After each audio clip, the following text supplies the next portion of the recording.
The rain came down like judgment over Detroit that night, hammering the tin roofs of the west side until the block sounded like a drumline gone mad. Marcus Jefferson had just finished a double shift at the auto plant, and the smell of hot metal still clung to his coveralls like a second skin. He was 31 then, a widower with calluses thick as leather and a heart that had gone quiet since he buried his wife 2 winters before. He wanted nothing more than to grab a loaf of bread and get home to his son Jamal, who was waiting up past his bedtime with the television flickering blue against the walls. Marcus walked past the old Greyhound station with his collar turned up against the wind, his mind already halfway home. That was when he saw her. A girl, maybe 9 years old, sat curled beneath the station's cracked overhang, knees pulled to her chest, a torn backpack clutched to her body, like it was the last thing she owned in this world. No one had come for her. No one seemed to be looking. Marcus slowed his steps, and something in his chest that had gone silent since his wife's death began, against his will, to stir back awake. He did not act on impulse, because impulse was a luxury poor men could rarely afford in a city like this one. He knew a grown man walking up on a lost child in the dark could scare her worse than the cold. So he kept his distance, crouched a few feet away, and asked her name in the same low voice he used to calm his own son out of a nightmare. She told him her name was Aaliyah Brooks, and nothing more. He walked to the payphone across the street and called the police himself. And he asked them to send someone from Child Services, because he wanted every part of this done the right way, in the light, with nothing hidden. But he did not leave her. He bought a carton of warm milk from the corner store and a cheap coat from the discount shop down the block, and he set them both beside her without a word. She did not thank him, not at first. She only studied the coat and the milk like they might be some kind of trick. And after a long moment, she asked him a single question that would stay lodged in his heart for the rest of his life. She asked, "Are you coming back?" Marcus went still. He had heard that question in his own son's voice on the nights he worked late, and he had felt its weight in his own chest as a boy waiting on a porch for a father who never came home. He looked at this soaked, wary, motherless child, and understood she was not asking about tonight. She was asking whether anyone in the whole world would ever choose to keep her. The months that followed were made of paperwork and patience. Marcus sat through the interviews, the home visits, the endless forms, and slowly he became her legal guardian. Then, in a cramped county office, under buzzing fluorescent lights, her father for real. He was not rich when he did it. He was not powerful. And he had nothing to prove to anybody watching, because nobody was watching. He took Aaliyah in for the plainest reason a man can have, which was simple kindness, offered at a moment when he himself could barely keep his own head above water. On the day the adoption was finalized, he pressed a house key into her small palm and folded her fingers over it, and he told her something she would carry for the next 15 years. He said, "In this house, nobody gets left out in the rain." That sentence became the promise, sitting at the center of everything that came after. Time moved the way it always does, faster than anybody expects. Marcus kept his job at the plant by day, and by night, at the kitchen table under a lamp with a bent shade. He taught himself the business of freight and logistics. From a leaky garage with a busted roof, he founded Jefferson Freight Solutions with 3 second-hand trucks and a crude dispatch program that Jamal and Aaliyah helped him refine once they were old enough to sit at a keyboard. What Marcus had that other men in this business lacked could not be bought at any price. He understood the workers, the drivers, the mechanics, the dock hands who moved the freight with their own backs, because he had been every one of them. He did not build his company from a boardroom. He built it out of mud and sweat and the plain, old-fashioned honor of keeping a delivery time he had promised. Word spread among the people who mattered that Jefferson was a name a man could trust. Aaliyah grew up inside that world, and she absorbed from her adoptive father a patience and a self-respect no classroom could ever teach. Marcus didn't have an easy answer, but he gave her the truest one he had. He told her, "In this life you might not have money, but you never sign a thing you have not read all the way down to the very last word." That single sentence planted a seed that would one day grow into everything. Aaliyah decided she would study law, and when the tuition bills came due, Marcus sold the very first truck he had ever bought to cover them, even though the company badly needed that cash that season. Jamal, older now and thinking of the girl as a true sister, stood beside his father and said the whole family would carry that dream together. Over 15 years, Jefferson Freight Solutions swelled into Jefferson Harbor and Rail, a logistics empire worth nearly $900 million, with dry ports, cold chain warehouses, and a private rail line threading across state lines. But the bigger the company grew, the more strangers Marcus was forced to seat around his boardroom table. And that, though he did not know it yet, was exactly where the danger started to creep in. In the present day, Marcus Jefferson was no longer a broke mechanic with grease worked permanently into his knuckles. He was the founder of an empire that controlled dry ports, refrigerated warehouses, a private railway, and federal shipping contracts, moving goods across the entire eastern seaboard. To the people who moved the freight, that simplicity made him a king worth following. To the board of directors, it made him a relic that needed replacing. Bradford Kingston, the chairman of that board, had decided that a man who ate lunch with truckers had no business steering a company worth close to $1 billion. Kingston formed a private alliance with Priscilla Duval, the chief executive of Duval Capital Partners, a woman who came from old money and wore her ambition the way other people wore expensive perfume. Together they devised a plan to force Marcus to surrender his controlling shares for pennies on the dollar, and then swallow whole the empire he had built out of 3 rusted-out trucks. Their scheme was patient and precise. Kingston engineered a lawsuit built around an old military freight contract, accusing Marcus of funneling company assets into a private trust for his family, and most pointedly, for Aaliyah, the adopted daughter who shared none of his blood. Their real goal was to convince a judge to freeze Marcus's voting rights, pry him loose from his own founder's chair, and sell the crippled company straight into the arms of Duval Capital. What blindsided Marcus was that the documents his enemies produced all carried a signature that looked exactly like his own. The trust account created in Aaliyah's name got twisted into proof that he had been quietly bleeding the company dry to enrich a girl he picked up off the street. The story leaked, and soon the very people who had once praised his rise started calling him a hypocrite, a sentimental fraud who wrapped his greed in the language of charity. Jamal burned to strike back immediately, to march down to the press and rip the accusations apart with his bare hands.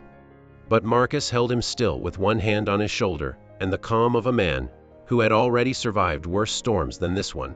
He believed the truth had its own current, and that if he refused to panic, it would find its way to the surface in time. On the final evening before it all came to a head, a courier showed up with a summons, and the notice made the timeline brutally clear. In 72 hours, a hearing would decide the fate of everything he had spent his whole life building. When the crisis broke wide open, everyone who loved Marcus went looking for Aaliyah. She had grown into a young attorney based out of Washington, specializing in trust law and corporate fraud, exactly the fields now threatening to swallow her father whole. She was, by any measure, the one person alive most equipped to defend him. But, at the exact hour Marcus needed her most, Aaliyah did not answer her phone. Her office said only that she was away. The messages went unreturned, and the silence stretched out like a held breath nobody dared let go of. That silence bred suspicion, and suspicion is a hungry thing. Had Aaliyah turned her back on the man who raised her, choosing her career over the father whose name she carried? Had Duval's money reached her first, or was she hiding some secret of her own, some truth too dangerous to speak out loud? Bradford Kingston seized on her absence like it was a gift dropped straight into his lap, and fed it to the press with a smooth and knowing sorrow. He told anyone who would listen that even Marcus Jefferson's own adopted daughter would not stand up to defend him, and surely that told the world something rotten was living inside the Jefferson family. Priscilla Duval, in an interview delivered from a marble lobby, remarked coolly that an empire could never be run on pity, and that sentiment had finally caught up with a foolish old man. Marcus did not blame Aaliyah. In the quiet of his study, he lifted an old photograph off his desk, a faded picture from a rainy night at a bus station. And in it, a small girl wore the cheap coat he had bought her, standing beside a young Jamal, smiling so faintly you had to already know her to see it. He held that photograph a long time. Then he told June Carter, the loyal legal secretary who had stood by him for years, that Aaliyah owed him nothing at all. He had not taken her in so she would one day repay some debt. He had taken her in because the child was cold, and no arithmetic of gratitude had ever entered into it. What no one in Detroit knew was that Aaliyah had not vanished out of fear or betrayal. She was hundreds of miles away, moving through the dim back rooms of an old law office, hunting for the original of a trust document June Carter had once been entrusted to keep safe. In the course of that search, she discovered something that changed the entire shape of the accusation against her father. The fund sitting in her name was not money Marcus had siphoned out of the company at all. Late on the second night, in a records vault thick with dust, Aaliyah found what she had come for. It was a sealed archival box, its edges frayed with age, and across the front, in Marcus's own careful handwriting, were words she read 3 times before she let herself trust them. The box was labeled, "For Aaliyah Brooks. Open it when the court finally asks who owns the promise." She sat down right there on the cold floor with the box in her lap, and for the first time in 15 years, the frightened girl and the sharp young lawyer became the same person again. The hearing convened in the federal commercial court on a gray Detroit morning, and the air inside the chamber felt formal, cold, and heavy with pressure. Judge Diane Ellison presided, a stern and famously unbribable jurist who had thrown wealthier men than Kingston out of her courtroom, and she asked both sides to make their positions plain. The question was whether Marcus Jefferson had abused company assets to build a private fund, and whether his voting rights ought to be suspended while the matter got resolved. Elliot Sterling opened with the confidence of a man holding a winning hand. He put the wire transfers on the screen, then the trust agreements, then Marcus's signature blown up until it filled the wall, and finally, deliberately, the adoption papers themselves. He painted a picture for the court. A sentimental single father who brought a homeless girl into his home and then, blinded by affection, quietly funneled the company's assets into her keeping. Sterling asked him directly, in front of a packed gallery, whether he had adopted a girl named Aaliyah Brooks. Marcus answered that he had. Sterling asked whether he had established a fund bearing her name. Marcus answered again that he had. Bradford Kingston allowed himself a small, satisfied smile. Marcus's borrowed lawyer rose to explain the trust was entirely lawful, but without the original terms in hand, his words rang thin and defensive, and the judge's expression did not soften. The momentum in that room had shifted hard against the defense, and the machinery of the law began slowly to move toward freezing Marcus's control of his own company. Judge Ellison lifted her eyes from her papers and asked whether the defense had any further witnesses or documents to present. Marcus's attorney fell silent. The heavy doors at the back of the courtroom stayed shut. Aaliyah had not come. And then, in the exact moment the judge lifted her pen to sign a preliminary order, those doors swung open. She walked straight to the clerk's table with the steady stride of someone who had rehearsed this entrance 100 times, and she said, in a clear and even voice, "Aaliyah Brooks Jefferson, counsel of record for the defense. I move to submit emergency evidence." The whole chamber went dead silent. Marcus turned in his chair and looked at her, and for one suspended moment, he did not see an attorney at all. He saw a soaked 9-year-old under a bus station awning, asking whether anyone would ever come back for her. But Aaliyah did not let the emotion of that gaze weaken her. Elliot Sterling was on his feet at once, objecting that Aaliyah carried an obvious conflict of interest, being the adopted daughter of the very defendant whose fortune was on the line. Aaliyah answered without a flicker of heat. Since the plaintiffs had made her identity and her adoption the very centerpiece of their accusations, she had every right to appear both as a witness to the truth of that trust and as supporting counsel on its terms. The logic was clean, and it turned Sterling's own strategy back around against him. Judge Ellison, after a long, measured look at both of them, permitted Aaliyah to present a preliminary statement. Aaliyah opened the leather portfolio and drew out the original of the Jefferson Founders Trust, a document created years before the company ever grew into a corporation. Marcus had not moved company assets into the hands of his adopted daughter. He had done exactly the opposite. He had placed a portion of his founding shares into a protective trust to stop the board from ever selling the company, in violation of the principles it had been built on. The fund was not a theft, it was a wall. That was the first reversal, and it landed hard. Aaliyah was not the secret recipient of stolen money. She was the appointed guardian of the founding shares. the person Marcus had chosen to protect the heart of the company if he was ever driven from it by fraud. The girl the plaintiffs had held up as proof of Marcus's corruption was, by the plain terms of his own document, the one safeguard he had built against exactly the kind of corruption now surrounding him.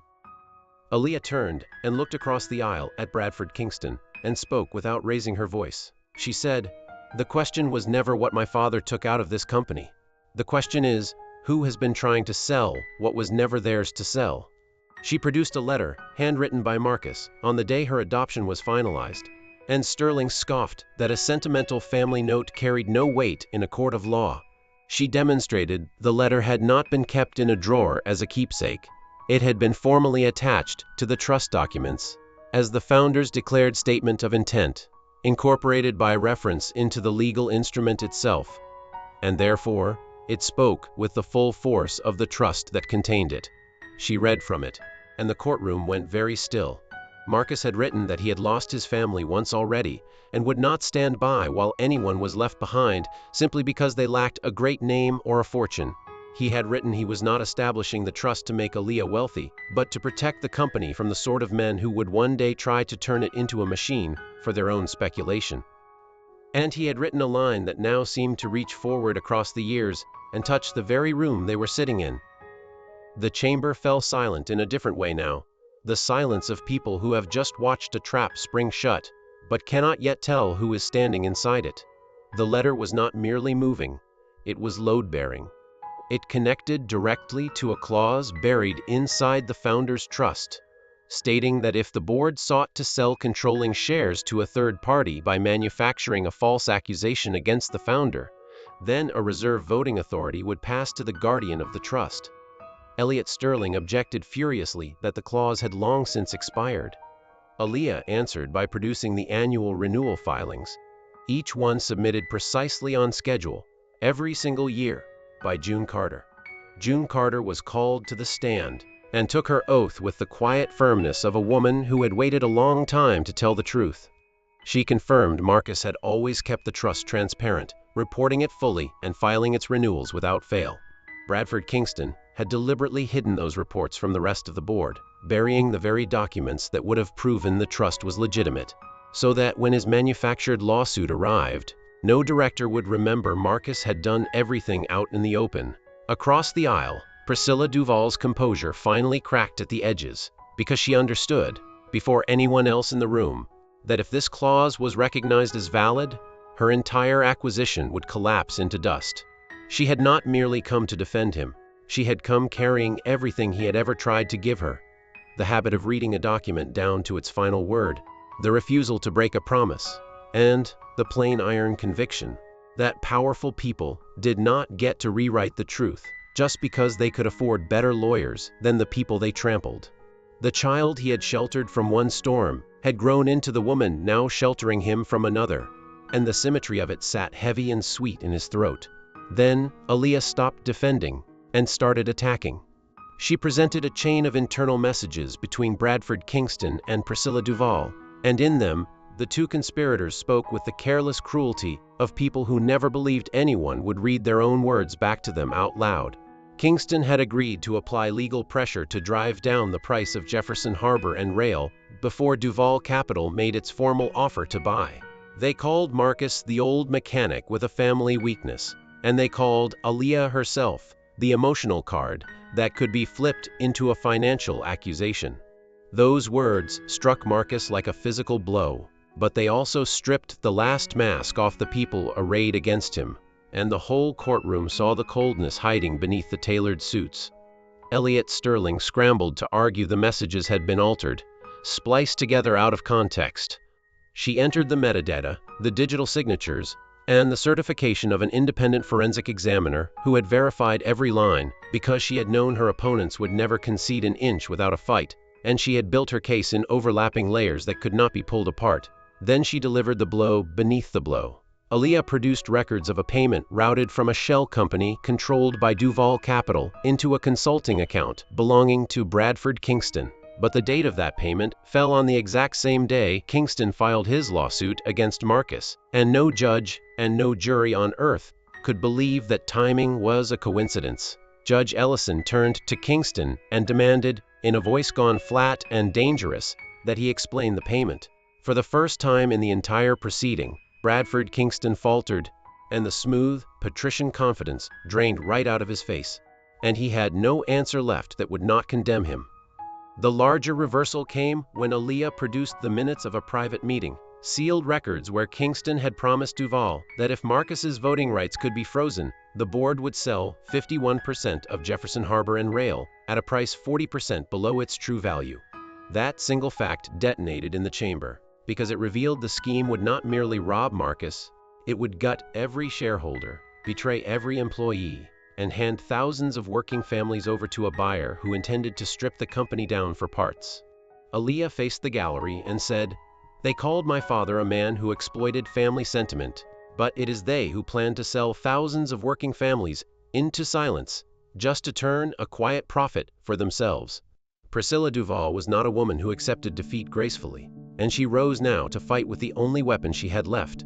She directed her counsel to open a line of questioning aimed squarely at Aaliyah's identity, hoping to shake the young lawyer's credibility and poison her testimony in the eyes of the court.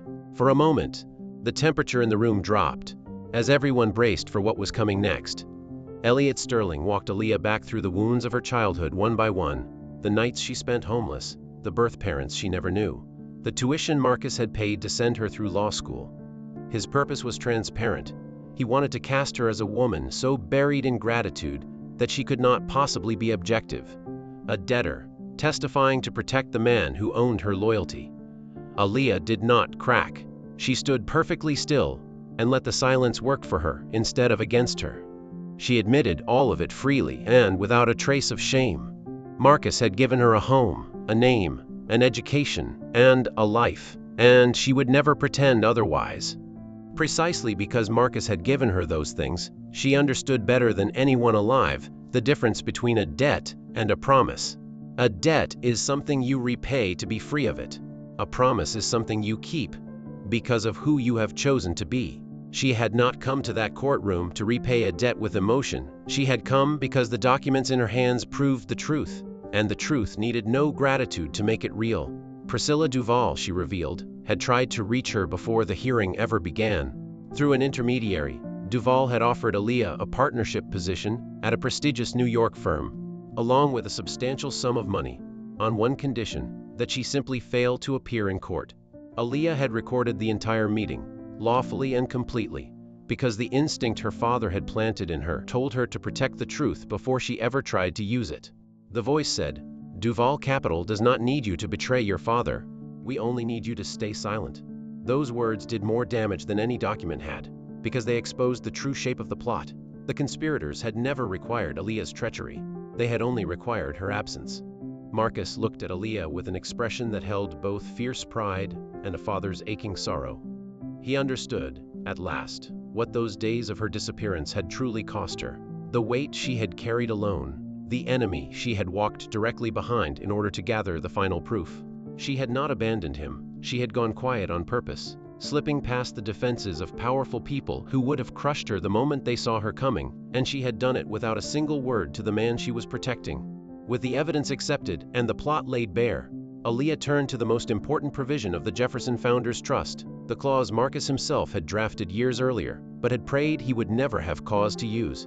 She read it into the record slowly, so nobody could later claim they had misunderstood it. The clause stated that if the founder were ever attacked through a financial accusation tied to his family, and if that accusation were proven to have been manufactured in service of a hostile takeover, then the founding voting authority would pass temporarily to the trust's independent protector. The meaning of it swept through the chamber like a change in air pressure.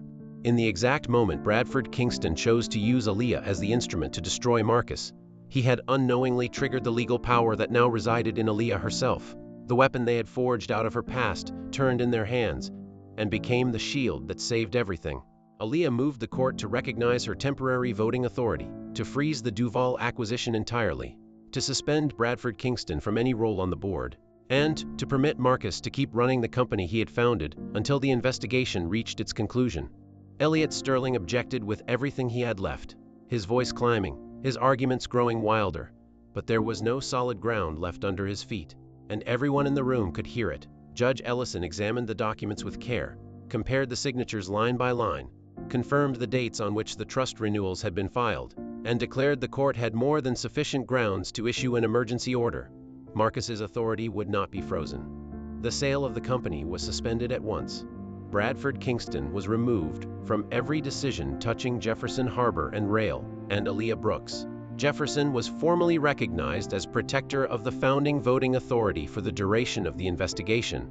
Marcus bowed his head, not out of weakness, but because he knew his empire had just been saved by the very child who once asked him whether he would ever come back. After the courtroom emptied, Marcus and Aaliyah found each other in the marble corridor outside, and there was no flood of theatrical tears between them, because they had both survived far too much to turn this moment into a performance. Marcus looked at her for a long while, and finally spoke the thing that had haunted him for days. He said, "I thought you had gone." Aaliyah answered him with the same faint, level steadiness he had watched her grow into. She said, "I learned from you, when people build a trap in front of the door, you find the way in from the back." Her answer told him everything, that she had not only been raised by him, she had inherited the very shape of his mind, calm and practical and quiet, yet relentless in its pursuit of the truth, all the way to the bottom. Aaliyah told him it was not his fault. People like Bradford and Priscilla, she said, always assumed a person's humble beginnings were something that could be used to shame them. But for Aaliyah, her beginnings were something else entirely. They were the proof that she understood, more deeply than any of her privileged opponents ever could, the true worth of a roof, a signature, and a promise kept. Marcus asked her why she had not told him her plan before she vanished, why she had let him suffer through those long, silent days believing he might be alone. Aaliyah answered that if he had known, he would have spent every ounce of his strength trying to protect her, and in doing so, he might have tipped off their enemies and lost the element of surprise. This time, she said, she wanted to be the one doing the protecting. 15 years earlier, Marcus had walked into Aaliyah's life at the exact moment she had no one left in the world. 15 years later, she had walked into a courtroom at the exact moment he was about to lose everything. Marcus looked at her, and his voice went rough when he spoke. Aaliyah answered him with the words that closed the circle they had drawn together across a decade and a half. She said, "I know, but you taught me never to let family stand alone out in the rain. They stood together in the quiet, a father and a daughter, bound by no blood at all, and by something that had proven, in the end, to be far stronger than blood ever could be." Bradford Kingston faced a formal investigation for fraud, for the manipulation of evidence, and for accepting payment from a company tied to Duval Capital, and the polished reputation he had spent decades building crumbled in a matter of days. Priscilla Duval lost her acquisition and found herself the subject of a financial inquiry that would follow her for years to come. Elliot Sterling quietly withdrew from the case entirely, abandoning his clients in a bid to salvage what remained of his own name, which was, in its own way, the most honest thing he did during the entire affair. Because he had learned, in the hardest possible way, what isolation could cost a man, he appointed Jamal to oversee technical operations, the domain his son had always loved best. He asked June Carter to supervise the transparency of the company's records, so that no report would ever again be buried in the dark. And he invited Aaliyah to serve as special legal counsel to the Founders Trust, not as a family ornament or a symbol of sentiment, but because she had proven herself the one person willing to defend the company from anyone who would use a contract to break a promise. Marcus called a gathering of the entire company at the very same riverside dock where he had once worked as a young mechanic with grease under his nails and sweat in his hair. Standing before the workers, the drivers, the engineers, and the office staff, he told them the short story of a rainy night many years before. He did not tell it to display his own kindness, and he made that plain to everyone listening. Aaliyah stood beside him as he spoke, no longer the homeless child of the past, but the woman who had wielded the law itself to protect her family and the thousands of families who depended on the company for their bread. The final scene unfolded on an ordinary morning at the dock, with the water bright and the gulls wheeling overhead. Marcus watched the long convoys pulling out of the yards, watched the containers rising smoothly onto the waiting ships, watched the private rail line come alive, and begin its patient work of carrying the country's goods across the miles. Aaliyah came to stand beside him and pressed something small and cold into his palm. It was the old house key. The very key he had once folded into her 9-year-old hand on the night she had no home at all. She had kept it for 15 years. She looked at him, and there was the ghost of a smile in her eyes. She said, "You gave me a key when I had no home. Today, I am only giving you back the key to the empire you built."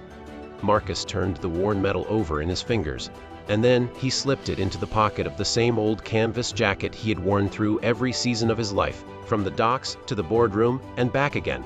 The $900 million empire was still his, restored and safe. But far more than that, the promise he had spoken beneath a leaking overhang on a cold and rainy night, the promise that, in his house, nobody would ever be left out in the rain, remained exactly as whole and unbroken as the day he first made it.